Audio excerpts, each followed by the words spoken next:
Perkenalkan, saya Erndia Syalfitri dengan NIM 240611020112. Pada kesempatan kali ini, saya akan menjelaskan mengenai ekspansi global brand skincare asal Indonesia yaitu Glay2Glow ke pasar Singapura dalam rangka memenuhi tugas ujian akhir semester pada mata kuliah Bisnis Internasional. Glay2Glow merupakan brand skincare Indonesia yang menawarkan produk yang berkualitas dengan harga yang terjangkau. Tujuan dari ekspansi ini adalah untuk membawa brand Glay2Glow ke pasar Singapura karena pasar Singapura itu memiliki daya beli yang tinggi, kesadaran terhadap perawatan kulit yang besar, serta lokasi yang dekat dengan Indonesia. Strategi ekspansi dilakukan melalui penjualan online dan kerjasama dengan distributor-distributor lokal, gunanya untuk meminimalkan risiko dan biaya-biaya yang ada. Glay2Glow adalah brand skincare yang berfokus pada mendehidrasi kulit dan memperbaiki skin barrier dengan menggunakan bahan-bahan aktif seperti ada niacinamide, centella asiatica, dan ceramide. Keunggulan utama dari Glay2Glow adalah formulasinya yang aman untuk kulit sensitif seperti kulit-kulit yang prone skin. Dan dia juga memiliki desain kemasan yang menarik bagi generasi muda, serta Glay2Glow juga memakai strategi base cost yang menawarkan kualitas yang baik dengan harga yang terjangkau dibanding kompetitor-kompetitornya yang ada di Indonesia seperti Skintific, Originot. Nah, keunggulan ini menjadi modal penting bagi Glay2Glow untuk bersaing di pasar internasional.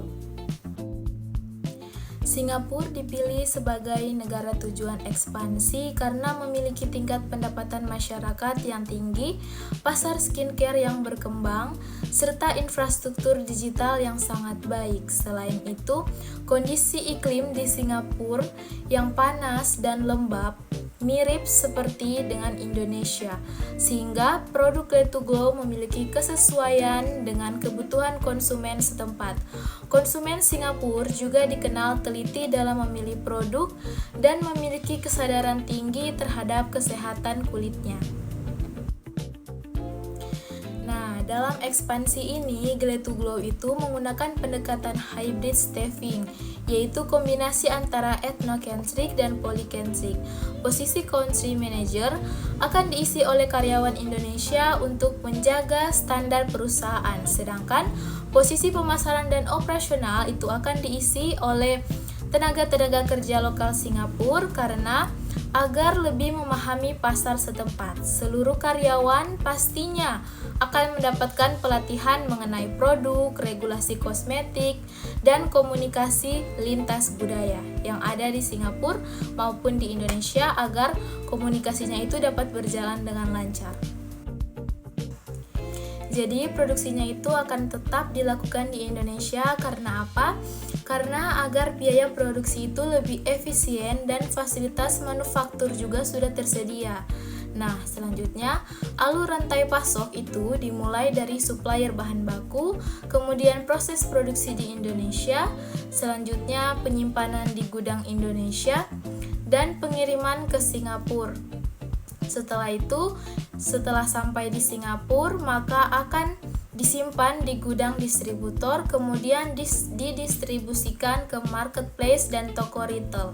Nah, sebelum sampai ke konsumen, pengendalian kualitas dilakukan sebelum dan sesudah pengiriman untuk menjaga nilai mutu dari produk tersebut.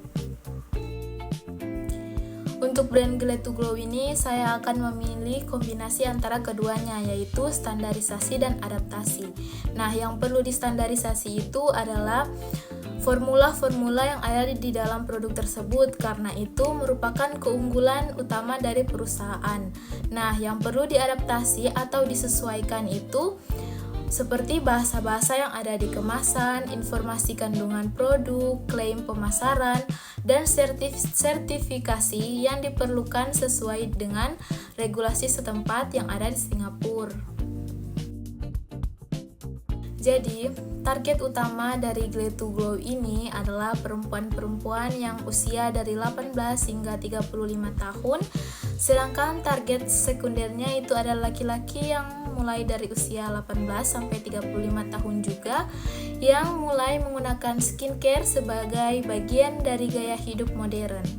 Selanjutnya ada strategi pemasaran yang dilakukan. Nah, strategi pemasarannya itu akan saya lakukan atau kami lakukan melalui TikTok, Instagram, Shopee Singapura, ada juga Lazada Singapura, ada TikTok Shop Singapura, dan promosi yang digunakan adalah kata-katanya yaitu high quality skincare at an affordable price. Nah, selain itu, perusahaan akan bekerja sama dengan influencer-influencer, distributor lokal seperti Watsons dan Guardian untuk memperluas jangkauan pasar yang ada di Singapura.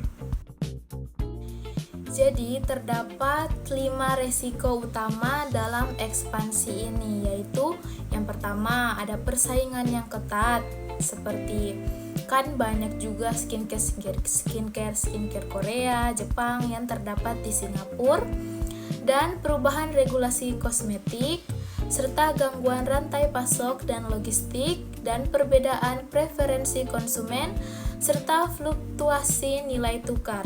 Nah, untuk mengatasinya, Glad to Glow akan memperkuat diferensiasi produk, mematuhi regulasi-regulasi yang berlaku di negara tersebut, serta menyediakan safety stock, dan melakukan uji pasar sebelum peluncuran penuh, serta menerapkan strategi keuangan yang fleksibel.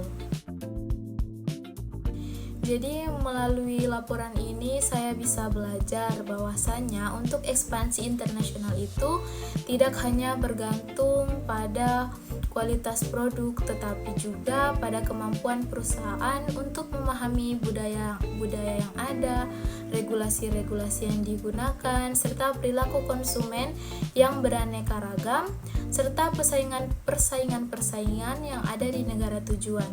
Nah, berdasarkan analisis yang telah saya lakukan, ternyata Singapura ini merupakan pasar yang memiliki potensial atau yang berpotensi bagi Glad to Glow dengan strategi SDM, rantai pasok, pemasaran, dan manajemen risiko yang tepat.